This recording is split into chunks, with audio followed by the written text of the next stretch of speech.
নমস্কাৰ বন্ধু বান্ধৱীসকল স্বাগতম জনাইছোঁ আজিৰ এই ভিডিঅ'টোলৈ আৰু আশা কৰিছোঁ সকলো ভালে আছে। আজিৰ দিনটো যিমানবোৰ জব ওলাইছে চৰকাৰী আৰু বেচৰকাৰী সকলোবোৰ এটা ভিডিঅ'ৰ মাধ্যমতে আপোনালোকক জনাবলৈ চেষ্টা কৰিছোঁ। গতিকে ভিডিঅ'টো দীঘলীয়া নকৰি অতি সোনকালে আৰম্ভ কৰোঁ। যিসকলে জববোৰ ফাইন কৰি আছে বিচাৰি আছে তেওঁলোকে যাতে ভিডিঅ'টো শেষলৈকে চাই যাতে আপোনালোকৰ বিচাৰি থকা জববোৰ ইয়াৰ মাজতে এটা হওক আৰু এপ্লাই কৰি আপোনালোকে জবটো কৰিব পাৰে। তেন্তে প্ৰথম জবটো আহিছে vacancy candidate with bikes car dry cleaner 3 hours morning duty fix salary phone number দিয়া আছে আৰু পাৰ্ট টাইম জব হয়। যদি কোনোবা কাৰ ড্ৰাই ক্লিনাৰ কৰিব বিচাৰিছে আৰু যদি বাইকস আছে তেতিয়াহ'লে টু হুইলাৰ যদি আছে তেতিয়াহ'লে মৰ্নিং 3 hours পাৰ্ট টাইম কৰি আপোনালোকে ভাল আৰ্নিং এটা কৰিব পাৰিব। যিসকলে ইচ্ছুক হয় তেওঁলোকে এবাৰ যোগাযোগ কৰি ল'ব ফোন নম্বৰত আৰু সকলো কথা আগতীয়াকৈ কনফাৰ্ম কৰি ল'ব, তাৰপিছত এপ্লাই কৰিব। নেক্সট জবটো হৈছে need industrial sales engineer for north east best Guwahati. Contact number দিয়া আছে আৰু মেইল আই ডি দিয়া আছে। যদি কোনোবা আছে তেতিয়াহ'লে আপোনালোকে কণ্টেক্ট কৰি মেইল কৰিব পাৰে আপোনালোকৰ নিজৰ ৰিজিউমখন। নেক্সট জবটো হৈছে আৰ্জেণ্টলি ৰিকুৱাৰ্ড হৈছিলে female software faculty having knowledge of programming language for এপিটমৰ কাৰণে বেলতলাত অৱস্থিত। যদি কোনোবা আছে ফেকাল্টি ছফ্টৱেৰ ফেকাল্টিৰ কাৰণে তেতিয়াহ'লে আপোনালোকে তলত দিয়া মেইল আই ডিত নিজৰ চিভিখন চেণ্ড কৰিব লাগিব আৰু যদি কিবা জানিব লগা থাকে যোগাযোগ কৰিব পাৰিব। আপোনাৰ নাম্বাৰ দিয়া আছে, এবাৰ যোগাযোগ কৰি ল'ব, সকলো কথা কনফাৰ্ম কৰি ল'ব, তাৰপিছত এপ্লাই কৰিব। Need one lady FOM for a reputed guest house at Paltan Bazar. Phone number দিয়া আছে। যদি কোনোবা ইচ্ছুক হয় FOM ভালদৰে বুজি পোৱা নাই আৰু কি হয় এইটো, এগৰাকী লেডি দৰকাৰ হৈছে এটা ৰেপুটেড গেষ্ট হাউচ পল্টন বজাৰ অৱস্থিত। যদি কোনোবা আছে তেতিয়াহ'লে এবাৰ যোগাযোগ কৰি ল'ব আৰু আগতীয়াকৈ সকলো কথা জানি ল'ব কি হয় কি নাই, তাৰপিছতে এপ্লাই কৰিব। নেক্সট জবটো হৈছিলে urgently need female telecaller part time job. যদি কোনোবা ফিমেল আছে পাৰ্ট টাইম জব কৰিবৰ কাৰণে টেলিকলাৰ হয়, চেলাৰী 4000 দিব আৰু লগতে দৰকাৰ হৈছিলে কুকছ ফৰ কণ্টিনেণ্টেল এণ্ড ইণ্ডিয়ান। ঠিক আছে, যদি কোনোবা কুক আছে তেতিয়াহ'লে আপোনালোকে এপ্লাই কৰিব পাৰে। আৰু লগতে ছাৰ্ভিচ বয়ো দৰকাৰ হৈছে, training and placement coordinator female. Phone number দিয়া আছে, যোগাযোগ কৰি ল'ব পাৰে আৰু যিহেতু কেৱল ফোন নম্বৰ দিয়া আছে আপোনালোকে ডাইৰেক্টলি আগতীয়াকৈ সকলো কথা কনফাৰ্ম কৰি ল'ব, তাৰপিছতে আপোনালোকে ইণ্টাৰভিউৰ কাৰণে আগবাঢ়িব। নেক্সট জবটো হৈছে required computer software faculty having knowledge of programming language C++ Java to apply email your CV at this mail ID job location Guwahati. So' যদি কোনোবা ইয়াতো আৰু এটা আছিলে ছফ্টৱেৰ ফেকাল্টিৰ কাৰণে, যদি কোনোবা আছে তেতিয়াহ'লে এইখিনি প্ৰগ্ৰেমিং লেংগুৱেজৰ যদি নলেজ আছে তেতিয়াহ'লে আপোনালোকে এপ্লাই কৰিব পাৰে। মেইল ID দিয়া আছে, জব লোকেশ্যন গুৱাহাটীত হ'ব।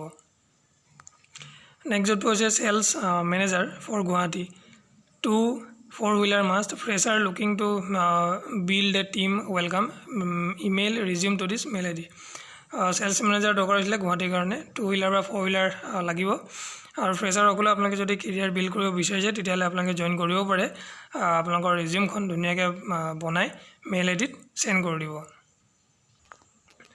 নেক্সট জবটো হৈছে CNES Guwahati invites online applications for appointment on contractual basis for the following position under boat cleaning programme supported by NHM government of Assam. So' এটা কণ্ট্ৰেকচুৱেল বেচিছৰ জব হয়। ভেকেঞ্চিটো কি হয় আমি আগতে গম পাম আৰু NHMৰ দ্বাৰা গভৰ্ণমেণ্ট অফ আছাম তাৰ দ্বাৰা এটা প্ৰগ্ৰেমিং ছাপৰ্টাৰ হয়। ঠিক আছে, যদি কোনোবা ইচ্ছুক হয় আপোনালোকে এপ্লাই কৰিব পাৰে। প্ৰথমে আপুনি জবটো কি হয় চাই লওঁ। Candidates can apply at this mail ID on or before 2 November 2021। যদি আপোনালোকে এপ্লাই কৰিব বিচাৰে তেতিয়াহ'লে 2 নৱেম্বৰ আগেগে এপ্লাই কৰিব লাগিব। এক নম্বৰ পোষ্ট হৈছে একাউণ্টছ এছিষ্টেণ্ট। ঠিক আছে, BCom ফুল টাইম কৰাব লাগিব, লগতে নলেজ থাকিব লাগিব MS office, tally ERP 9, cashbook, stock book, BRS, file management etcetera. Experience minimum 2 years preferably in a reputed NGO government sector missions engaged in community health এডুকেশ্যনৰ livelihood programme. Salary আপোনালোকৰ 12,000 থাকিব। পষ্টটোৰ নাম হৈছে একাউণ্টছ এছিষ্টেণ্ট। ঠিক আছে, apply কৰিবৰ কাৰণে 2 নৱেম্বৰ আগেগে আপোনালোকে মেইল কৰিব লাগিব এইটো মেইল ID ত। ঠিক আছে, যিসকলে একাউণ্টছ এছিষ্টেণ্টৰ কাম কৰি আছে তেওঁলোকে এটা ভাল অপৰচুনিটি আছে কণ্ট্ৰেকচুৱেল বেচিছত কাম কৰিবৰ কাৰণে, এটা আপোনালোকৰ এক্সপিৰিয়েঞ্চো গেইন হ'ব। নেক্সট জবটো হৈছে এজন অফিচ এছিষ্টেণ্ট দৰকাৰ হৈছিলে, গ্ৰেজুৱেট হ'ব লাগিব আৰু লগতে কম্পিউটাৰ স্কিল ভালদৰে জানি থাকিব লাগিব। আপোনালোকৰ গ্ৰছ পে থাকিব 10,000। Interested candidate can mail their CV at this mail ID। Mail ID দিয়া আছে আৰু অফিচ এড্ৰেছ হ'ব আপোনালোকৰ 0 তিনিআলি। যিসকলে ইচ্ছুক হয় তেওঁলোকে অতি সোনকালে তলতে মেইল আইডিত নিজৰ চিভিখন চেণ্ড কৰি এপ্লাই কৰিব পাৰে। নেক্সট জবটো হৈছে vacancy announcement for the post of CEO for farmer producer company FPC। Qualification আপোনালোকৰ থাকিব লাগিব BBA বা MBA, BSc বা MSc in agricultural or horticulture, agriculture marketing or equivalent. ঠিক আছে। প্লেচ অফ ৱৰ্ক হ'ব আপোনালোকৰ Golaghat, Kokrajhar, Baksa, Kamrup metro', Kamrup rural, Chirang, Udalguri, Cachar. Salary আপোনালোকৰ থাকিব 16,500 per month including TA DA সকলো মিলাই আপোনালোকৰ থাকিব। Preference will be given to candidates belonging to their respective district. Candidates interested candidates may upload their CVs and documents to this mail ID। অৰ্থাৎ আপোনালোকে first preference পাব যদি আপোনালোকে এইকেইটা ঠাইৰ পৰা বিলং কৰে। ঠিক আছে। এইকেইটা নিজৰ নিজৰ ঠাইৰ পৰা যদি বিলং কৰে তেতিয়াহ'লে আপোনালোকে জবকেইটা এপ্লাই কৰিব পাৰিব। আৰু এপ্লাই কৰিবৰ কাৰণে তলত দিয়া মেইল আইডিত নিজৰ যাৱতীয় নথিপত্ৰৰ সৈতে CVখন চেণ্ড কৰি এপ্লাই কৰিব পাৰে। নেক্সট জবটো হৈছে ছাৰ্ভিচ চেণ্টাৰৰ কাৰণে computer hardware engineer, mobile technician, CCTV technician দৰকাৰ হৈছিলে। ফোন নম্বৰ দিয়া আছে, হোৱাটছআপ নম্বৰ হয়। আপোনালোকৰ নিজৰ বায়'ডাটাসমূহ হোৱাটছআপত চেণ্ড কৰি এপ্লাই কৰিব পাৰে। তাৰ নেক্সট জবটো হৈছিলে হুণ্ডাই, চৰাইঘাট হুণ্ডাই ফালৰ পৰা আহিছিলে অজা মটৰ্ছ ডিলাৰ্ছ প্ৰাইভেট লিমিটেড। আৰু তেওঁলোকে ভালেকেইটা পষ্ট মুকলি কৰিছে। ছাৰ্ভিচ মেনেজাৰ দৰকাৰ হৈছিলে, BE ডিপ্ল'মা অটো মেকানিক যদি হয়, এক্সপিৰিয়েঞ্চ ৰিকুৱাৰ্ড মিনিমাম কিমান বছৰ হৈছে ধৰিব পৰা নাই, 8 years মান দেখাইছে নেকি। আৰু লোকেশ্যন হ'ব আপোনালোকৰ গুৱাহাটী ছাৰ্ভিচ মেনেজাৰৰ কাৰণে। নেক্সট হৈছে service advisor, qualification diploma ITI থাকিব লাগিব। আৰু এক্সপিৰিয়েঞ্চ বিচৰাইছে 2 বছৰ বা 3 বছৰ। ঠিক আছে। In automobile industry. আৰু এইটো জব লোকেশ্যন গুৱাহাটী হ'ব। ৱাৰেণ্টি এক্সিকিউটিভ দৰকাৰ হৈছিলে, ডিপ্ল'মা ITI কৰা হ'ব লাগিব। ইয়াৰো ছেম হ'ব আপোনালোকৰ এক্সপিৰিয়েঞ্চ ৰিকুৱাৰ্ড। চেলছ কনচালটেণ্ট দৰকাৰ হৈছিলে, গ্ৰেজুৱেট বা ডিপ্ল'মা হ'ব লাগিব। আৰু 1 বছৰ বা 2 বছৰৰ এক্সপিৰিয়েঞ্চ থাকিব লাগিব অট'মোবাইল ইণ্ডাষ্ট্ৰীত। মেল ফিমেল উভয়ে এপ্লাই কৰিব পাৰিব। আৰু ফ্ৰেছাৰসকলেও আপোনালোকে এপ্লাই কৰিব পাৰিব এজ এ চেলছ কনচালটেণ্ট। আৰু জব লোকেশ্যন হ'ব গুৱাহাটী শ্ব'ৰুম, বকো, বাইহাটা চাৰিআলি, নলবাৰী, পাঠশালা, মুছলপুৰ, গড়েশ্বৰ। এইকেইটা ঠাইৰ পৰা যদি আপোনালোকে বিলং কৰে তেতিয়াহ'লে বহুত ভাল এটা opportunity as a sales consultant. যদি আপোনালোকৰ গ্ৰেজুৱেট বা ডিপ্ল'মা হোল্ডাৰ হয় তেতিয়াহ'লে এপ্লাই কৰিব পাৰে।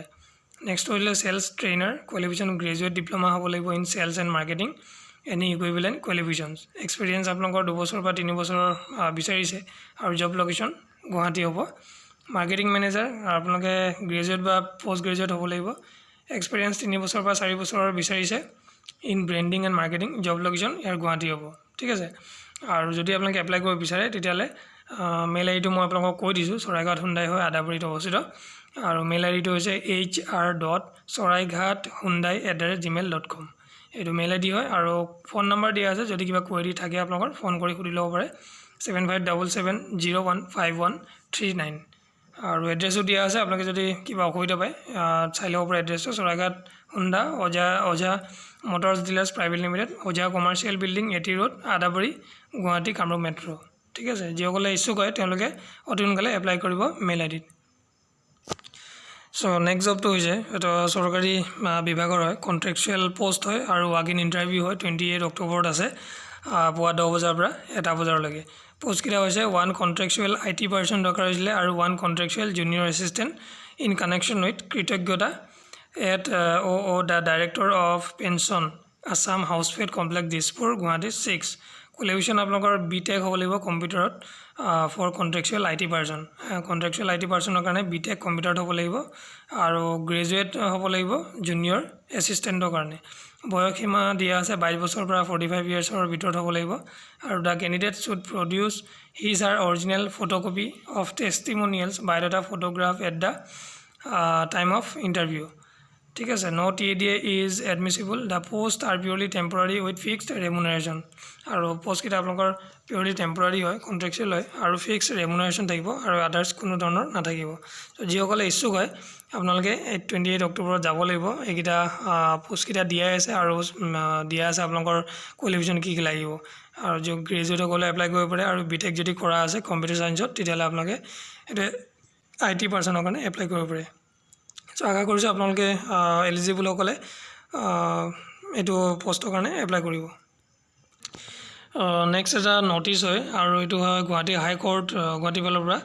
আৰু এটা এডভাৰটাইজমেণ্ট ওলাইছিলে। ঠিক আছে। 3 মে'ত ওলাইছিলে গুৱাহাটী হাইকোৰ্ট তাত আপোনালোকৰ যিটো প্ৰিলিমিনাৰী এক্সামিনেশ্যন হ'ব OMR based objective type questions with multiple choices direct recruitment হয় গ্ৰেড 1ৰ কাৰণে আছাম জুডিচিয়েল ছাৰ্ভিচ আৰু সেইটোৱে ৰিটেন এক্সামিনেশ্যনটো হ'ব আপোনালোকৰ 21 নৱেম্বৰত Sunday from 10 AM to 12 PM নুন ডিটেইলছসমূহ দিয়া আছে আপোনালোকে অফিচিয়েল ৱেবছাইটত ভিজিট কৰি ল'ব যিসকলে এপ্লাই কৰিছিলে তেওঁলোকে প্ৰিপেৰেশ্যন আৰম্ভ কৰি এক্সামটো দিব পাৰিব নেক্সট আৰু এটা নটিফিকেশ্যন আহিছে আৰু আপোনালোকৰ এইটো 7/10/2021 এটা নটিফিকেশ্যন ইছ্যু হৈছে ঠিক আছে আৰু ইয়াত এটা কমন ৰিটেন টেষ্ট আছিলে গ্ৰেড 4 পোষ্টৰ কাৰণে নৰ্থ লখিমপুৰ ঠিক আছে আৰু এইটো আপোনালোকৰ এক্সাম আছিলে 31 অক্টোবৰত ছানডে আৰু এইটো কিবা আনএভয়েডেবল চাৰ্কামষ্টেঞ্চৰ কাৰণে পোষ্টপন কৰিছে আৰু এইটো আপোনালোকৰ যিটো নেক্সট ৰিটেন টেষ্ট হ'ব সেইটো 14 নৱেম্বৰ অৰ্থাৎ 14 নৱেম্বৰ দেওবাৰে আপোনালোকৰ শিডিউল কৰা হৈছে পোষ্টকেইটা আছিলে চকীদাৰ পিয়ন কণ্ট্ৰেকচুৱেল আৰু পিয়ন এটা আছিলে আৰু আপোনালোকৰ ডেট টাইমসমূহ দিয়া আছে ডিউৰেশ্যন দিয়া আছে আৰু ভেন্যু দিয়া আছে ক'ত আপোনালোকৰ ৰিটেন টেষ্টটো হ'ব ঠিক আছে আৰু new admit card will be issued shortly to the provisionally allowed candidates with assigned roll numbers for the common written test inform all concerned accordingly so' north লখিমপুৰৰ কাৰণে আছিলে ডিষ্ট্ৰিক্ট এণ্ড ছেছন জাজ cum chairman selection board Lakhimpur north Lakhimpur যিসকলে এইটো apply কৰিছিলে তেওঁলোকে 14 নৱেম্বৰত এক্সামটো দিব লাগিব নেক্সট আহিছে গভৰ্ণমেণ্ট অফ আছাম এটা ডাঙৰ ভেকেঞ্চি হয় ৱাক ইন ইণ্টাৰভিউ হয় directorate of agriculture Assam Khanapara Guwahati এগ্ৰিকালচাৰত কেইটামান পোষ্ট মুকলি হৈছে ভালেখিনিয়ে পোষ্ট হয় ঠিক আছে আৰু ৱাক ইন ইণ্টাৰভিউ হ'ব 10:30 বজাৰ পৰা 4 বজালৈকে in the agriculture campus for recruitment of potential candidate for the various position as mention below' interested candidate shall be mandatorily required to bring an application as per the standard format along with all the original certificates documents relating to qualification experience age identity proof latest salary certificate 2 passport size colored photographs etc and also a set of self-attested copies of the same candidates shall go through the detailed work interview notice and the terms of references for the positions at the website from 28 October 2021 চ' ভালেকেইটা post আছে walk in ইণ্টাৰভিউৰ কাৰণে আপোনালোকে ইণ্টাৰভিউত যাব লাগিব standard format লগত লৈ আৰু লগতে যিমানবোৰ অৰিজিনেল চাৰ্টিফিকেট আছে সকলোবোৰ লৈ যাব লাগিব relating to qualification experience as identity proof latest salary certificate 2 passport size colour photograph ঠিক আছে আৰু এটা কপি আপোনালোকে চেল্ফ এটেষ্টেড কৰি লৈ যাব লাগিব আৰু সকলোবোৰ নথি আপোনালোকে তথ্যসমূহ পাব অহা 28 অক্টোবৰৰ পৰা অহাকালিৰ পৰা আপোনালোকে ডিটেইলছসমূহ পাব ৱেবছাইটটো দিয়া আছে ৱেবছাইটত ভিজিট কৰিব লাগিব ঠিক আছে আৰু পোষ্টকেইটা আমি চাই লওঁ প্ৰগ্ৰাম অফিচাৰ আছে 35টা পজিশ্যন আছে আৰু আপোনালোকৰ চেলাৰী যি হ'ব CTP 6 লাখ হ'ব পাৰ ইয়েৰ আৰু ৱাক ইন ইণ্টাৰভিউ আছে 8 নৱেম্বৰ আৰু নেক্সট আছে একাউণ্টছ অফিচাৰ 33টা পোষ্ট আছে 4.2 lakhs হ'ব আপোনালোকৰ চেলাৰী ইয়েৰলি ধৰক আপোনালোকৰ 35,000 মান হ'ব মান্থ আৰু ৱাক ইন ইণ্টাৰভিউ হ'ব 15 নৱেম্বৰ আৰু মিডিয়া এক্সপাৰ্ট আছে 35টা post 2.88 lakhs per year salary হ'ব আৰু 22 নৱেম্বৰত আপোনালোকৰ ৱাক ইন ইণ্টাৰভিউ আছে interview slots shall be on the basis of first registration basis এটা ৰেজিষ্ট্ৰেশ্যন বেচিছত হ'ব যিসকলে সোনকালে যাব ফাৰ্ষ্টত যাব তেওঁলোকে ফাৰ্ষ্ট ইণ্টাৰভিউ দিবলৈ পাব স্লট বুক কৰিব পাৰিব if the number of candidates is very high the candidates may be provided a slot on any other day in the week commencing from the date of walk-in interview যদি বহুত বেছি candidate হয় তেতিয়াহ'লে may be provide কৰিব পাৰে slot বেলেগ উইকেণ্ডৰ ধৰক 15 যেনেকৈ ধৰক 8ৰ পৰা আৰম্ভ হ'ব 8ৰ পৰা 15লৈকে সময় থাকিব তাৰ ভিতৰত বেলেগ ডেট আপোনালোকৰ ধৰক 9 নৱেম্বৰত আপোনালোকক প্ৰগ্ৰাম অফিচৰ কাৰণে পিছুৱাই দিব পাৰে যদি আপোনালোকৰ 8 নৱেম্বৰত বহুত বেছি কেণ্ডিডেট থাকে ঠিক আছে তো এনেকুৱা আপোনালোকৰ ইণ্টাৰভিউ হ'ব আৰু আশা কৰোঁ আপোনালোকে সকলোৱে এপ্লাই কৰিব যিসকলে এলিজিবল হয় বাকী আমি অহাকালি এইটো ভিডিঅ' এটা বনাম আৰু ইয়াৰ ওপৰত ভালদৰে আলোচনা কৰিম কেনেকুৱা কি হ'ব কি পোষ্ট কোৱালিফিকেশ্যনসমূহ কেনেকুৱা কি আছে সকলোবোৰ চাম ঠিক আছে আশা কৰোঁ এইটো জব পোষ্ট আপোনালোকৰ কাৰণে বহুতেই হেল্পফুল হ'ব সো গাইজ নেক্সট আহিছোঁ মই ৱৰ্ক ইণ্ডিয়া এপত আৰু এই এপটোৰ বিষয়ে ভালদৰে মই আগৰ ভিডিঅ'ত বুজাই দিয়া আছে আপোনালোকে যদি নাই চোৱা সেই ভিডিঅ'টো তলৰ ভিডিঅ'ৰ ডেছক্ৰিপশ্যনতে পাই যাব লিংকছ তাত গৈ আপোনালোকে ভালদৰে চাই ল'ব এই এপটো কেনেদৰে ব্যৱহাৰ কৰে কেনেদৰে আপোনালোকে জব পাবলৈ সক্ষম হ'ব যোনটো জেনুইন হয় উইদাউট কনচালটেঞ্চি সো আজিৰ দিনটোত যিমানবোৰ ইয়াত মুকলি হৈছে সকলোবোৰ আপোনালোকক কেটেগৰী ৱাইজ দেখাই দিবলৈ চেষ্টা কৰিম মোৰ ইয়াত 3টা কেটেগৰী চুজ কৰা আছে একাউণ্টছ বেক অফিচ আৰু office boy peon cells marketing executive দৰকাৰ হৈছিলে বালাজী এণ্টাৰপ্ৰাইজ গণেশগুৰিৰ হয় যদি আপোনালোকে কৰিব বিচাৰে তেতিয়াহ'লে ডাইৰেক্টলি ইয়াত ক্লিক কৰিব ক্লিক কৰাৰ লগে লগে আপোনালোকক গোটেই ইনফ'সমূহ আহি যাব ৰিকুৱাৰমেণ্টছসমূহ আহি যাব আৰু আপোনালোকে দেখা পাব এপ্লাই নাও আছে এপ্লাই নাওত ক্লিক কৰি আপোনালোকে ডাইৰেক্ট HR লগত জব ইণ্টাৰভিউৰ কাৰণে চিডিউল কৰিব পাৰিব ঠিক আছে সো এনেকুৱা বিভিন্ন ধৰণৰ জবসমূহ ওলাইছে পেকেজিং বয় দৰকাৰ হৈছিলে সনম এছ'চিয়েটছ মাছ খোৱাৰ কাৰণে BPO telecalling travel sales executive Asian holidays Christian Basti next আছিলে ছ'চিয়েল মিডিয়া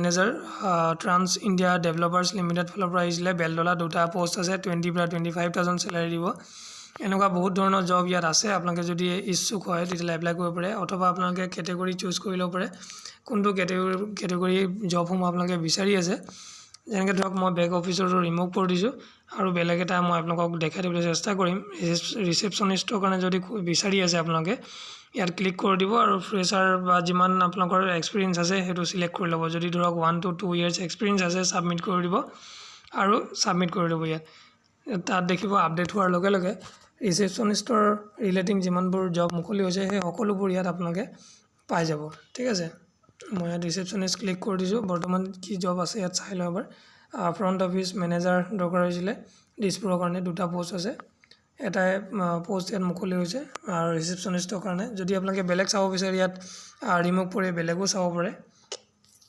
বহুতকেইটা ভালেখিনি কেটেগৰী আছে মাৰ্কেটিং ড্ৰাইভাৰ ITI টেকনিচিয়ানৰ কাৰণে যদি চাই আছে হাউচকিপিং ক্লিনাৰ হেল্পাৰ ঠিক আছে beautician salon DTP graphic designer cook টিচাৰৰ কাৰণে বহু লোকে বিচাৰি থাকে ঠিক আছে মই 1 to 2 years ছাবমিট কৰি ইয়াত ছাবমিট কৰি দিছোঁ আৰু টিচাৰৰ কাৰণে আপোনালোকে ইয়াত নিজৰ লোকেশ্যনটো ছেট কৰিলে হ'ল আৰু আপোনালোকৰ লোকেশ্যনত যিমানবোৰ টিচাৰৰ ৰিলেটেড জব ওলাব সকলোবোৰ আপোনালোকে ন'টিছ পাই যাব ন'টিফিকেশ্যন পাই যাব সো ইয়াত বৰ্তমানলৈকে কোনো ধৰণৰ জব উপলব্ধ হোৱা নাই টিচাৰৰ কাৰণে সো মই টিচাৰটো ৰিমুভ কৰিছোঁ আৰু বেলেগ আপোনালোকক মই দেখাই দিছোঁ হাউচকিপিং ক্লিনাৰৰ কাৰণে যদি বিচাৰে আপোনালোকে হাউচকিপিং ক্লিনাৰৰ কাৰণে বহু জবসমূহ ইয়াত আপলোড হৈ থাকে যোনবিলাক জেনুইন হয় ইণ্ডিভিজুৱেল আপলোড দিয়ে ঠিক আছে মই ডাইৰেক্ট হাউচকিপিঙত ক্লিক কৰি কিনে দেখাই দিছোঁ হাউচকিপিং ষ্টাফ দৰকাৰ হৈছিলে হোটেল প্ৰগতি মনৰ খ্ৰীষ্টান বস্তিত আছে আকৌ হাউচকিপিং দৰকাৰ হৈছিলে অতিথি গেষ্ট হাউচত দৰকাৰ হৈছিলে হাউচকিপিং হেল্পাৰ দৰকাৰ হৈছিলে বগেনভিলিয়া ঠিক আছে হাউচকিপিং ষ্টাফ দৰকাৰ হৈছিলে হোটেল বিদিশাত দৰকাৰ হৈছিলে কাহিলীপুৰাত 2টা অপেনিং হাউচকিপিং ষ্টাফ দৰকাৰ হৈছিলে বাৰিটা বেক্স এইটো বেকাৰী কিবা হয় 10,000 to 15,000 দিব খানাপাৰাত অৱস্থিত 25টা অপেনিং সো আপোনালোকে এবাৰ কথা পাতি চাব পাৰে যদি আপোনালোকে ইচ্ছুক হয় হাউচকিপিং ষ্টাফৰ কাৰণে আৰু এই এপটো আপোনালোকে য'ত থাকি এপ্লাই মানে ধৰক ইনষ্টল কৰিব আৰু সেই লোকেশ্যনটো আপোনালোকৰ ওপৰতে বাই ডিফল্ট ছেট হৈ যাব ঠিক আছে আৰু ইয়াতে আপোনালোকে লোকেশ্যনটো ছেট কৰি ল'ব পাৰে ইয়াত চাৰ্চ কৰি ল'ব পাৰে যোনটো জিলা হয় তিনিচুকীয়া যদি হয় তিনিচুকীয়া চিলেক্ট কৰি ল'ব পাৰে ঠিক আছে আৰু তিনিচুকীয়াৰ আশে পাশে ধৰক যিটো টাউন হ'ব নিয়েৰেষ্ট লোকেশ্যন সেইটো আপোনালোকে ইয়াত চাৰ্চ কৰি ল'ব পাৰে চাৰ্চ কৰাৰ পিছত ছাবমিট কৰিব পাৰে আৰু অলপ পিছত ইয়াত লিষ্ট আহি যাব যদি আপোনালোকৰ সেই লিষ্টসমূহ ইয়াত আপলোড কৰা আছে এনেদৰে আপোনালোকে জবসমূহ বিচাৰি পাবলৈ সক্ষম হ'ব তো আশা কৰোঁ আপোনালোকে ইয়াৰ পৰাও বিভিন্ন আপোনালোকৰ বিচাৰি ফুৰা জবসমূহৰ ৰিলেটিং ইয়াত পাবলৈ সক্ষম হ'ব আৰু জব কৰিব তাৰপিছত নেক্সট আহিছোঁ মই OLX এপত আৰু OLXতো কিছুমান জব মুকলি হৈছে যোনবোৰ আপোনালোকক মই এবাৰ দেখাই দিব বিচাৰিছোঁ আৰু একাউণ্টেণ্টৰ কাৰণে যদি কৰিব বিচাৰে একাউণ্টেণ্টত ক্লিক কৰিব জব কেটেগৰী আৰু OLX এপটো ইনষ্টল কৰি ল'ব পাৰে আপোনালোকে ঠিক আছে আৰু ইয়াতে পাই যাব ডিপাৰ্টমেণ্টেল ষ্ট'ৰতো দৰকাৰ হৈছিলে ছুপাৰ মাৰ্কেট আৰু একাউণ্টেণ্ট দৰকাৰ হৈছিলে এটা এইটো কলেজৰ স্কুলৰ হয় ঠিক আছে স্কুলৰ কাৰণে একাউণ্টেণ্ট দৰকাৰ হৈছিলে বেলতলাৰ পৰা দিছিলে এইটো বিকম গ্ৰেজুৱেট হ'ব লাগিব নলেজ থাকিব লাগিব ৱৰ্ড এক্সেল টেলি ঠিক আছে আৰু CA ওচৰত ভিজিট কৰিব লাগিব আৰু ডাটাবোৰ দিবৰ কাৰণে সিমানটোৱে আপোনালোকৰ লাগিব আৰু নলেজসমূহ থাকিব লাগিব টেক্স ফিলিং TDS ABS এইবোৰ ঠিক আছে সো আপোনালোকে যদি ইচ্ছুক হয় কৰিব পাৰে আৰু যিসকল ফ্ৰেছাৰ হয় ফ্ৰেছাৰসকলে CA ফাৰ্মত কৰিব পাৰে as a accountant accounts executive যিহেতু বিকম গ্ৰেজুৱেট হোৱাৰ পিছত এজ এ একাউণ্টেণ্ট যদি আপোনালোকে কৰিব বিচাৰে ফাৰ্ষ্ট অফ অল আপোনালোকে CA ফাৰ্মত সোমাবলৈ ট্ৰাই কৰিব। CA ফাৰ্মত আপোনালোকে যদি এবছৰ বা দুবছৰৰ কাম কৰে তেতিয়াহ'লে আপোনালোকৰ যথেষ্ট সংখ্যক নলেজ গেইন কৰিব পাৰিব। তাৰপিছত আপোনালোকে যিকোনো প্ৰাইভেট লিমিটেড কোম্পানীত ইণ্টাৰভিউ দি কিনে জব কৰিব পাৰিব। এনেকুৱা বহুতকেইটা জব আছে ইয়াত একাউণ্ট ছেকশ্যনত, ঠিক আছে। আপোনালোকে এটা কৰি এপ্লাই কৰিব পাৰে যদি একাউণ্টছৰ কাৰণে বিচাৰি আছে। Tally and MS Excel knowledge, এইটো মঠঘৰীয়া অটো ছাৰ্ভিচত দৰকাৰ হৈছিলে, ইণ্ডিয়ান অইল। আৰু ইয়াত যদি আপোনালোকে কৰিব বিচাৰে একাউণ্টেণ্ট দৰকাৰ হৈছিলে, ইয়াতো কৰিব পাৰে। ঠিক তেনেকুৱা আৰু যদি আপোনালোকে বেলেগ কেটেগৰীত বিচাৰি আছে, ধৰক office assistant, delivery collection, receptionist, front office, operator, technician, এনেদৰে বিভিন্ন কেটেগৰী আছে। বাছ আপোনালোকে অলপ এনালাইচিছ কৰিব লাগিব কোনবোৰ জব ৰিয়েল হয় আৰু কোনবোৰ জব ফেক হয়। আৰু মেক্সিমাম ফেকে থাকে, মই আপোনালোকক নকওঁ সকলো জেনুইন হয়। 99% জব ইয়াত ফেক থাকে, কিন্তু তাৰ ভিতৰত এটা অলপ জব ৰিয়েল থাকে যোনটো ইণ্ডিভিজুৱেলি আপলোড কৰে কোনো ধৰণৰ ফিজ নোলোৱাকৈ। চ' আপোনালোকক এটা জবেই লাগে, সেইটো কাৰণে আপোনালোকৰ কাৰণে এটা জবেই যথেষ্ট। সেইটো জব বিচাৰি পাবলৈ আপোনালোকে সক্ষম হ'ব লাগিব যদি আপোনালোকে ভালদৰে এনালাইচিছ কৰি লয়। আশা কৰোঁ আপোনালোকে ভিডিঅ'টো চাই ভাল পালে, আৰু এটা লাইক কৰি দিব। যদি চেনেলটোত নতুনকৈ চাই আছে তেন্তে এটা ছাবস্ক্ৰাইব কৰি ল'ব, যাতে অনাগত দিনত যিমানে জব ৰিলেটেড ভিডিঅ' আপলোড কৰোঁ আপোনালোকে চাই কেনে জব পাবলৈ সক্ষম হ'ব। ভিডিঅ'টো বুজাত যদি কিবা অসুবিধা হৈছে কমেণ্ট কৰিব, আৰু আপোনালোকে এই এপসমূহ ইউজ কৰাৰ আগতে আপোনালোকে নিজৰ লোকেশ্যন ছেট কৰি ল'ব। আৰু মই আপোনালোকক বিচাৰি দিব নালাগিবই, আপোনালোকে যদি ভালদৰে ব্যৱহাৰ কৰিব জানে এপবোৰ, আৰু আপোনালোকে নিজেই নিজৰ ঠাইসমূহৰ জবসমূহ বিচাৰিবলৈ সক্ষম হ'ব আৰু জব কৰিব পাৰিব। ঠিক আছে, আশা কৰোঁ আপোনালোকে নিজে যে জববোৰ পাই কৰিবলৈ সক্ষম হওক। ভিডিঅ'টো ইমানতে সামৰণি কৰিছোঁ। ভিডিঅ'টো চোৱাৰ বাবে বহুত বহুত ধন্যবাদ।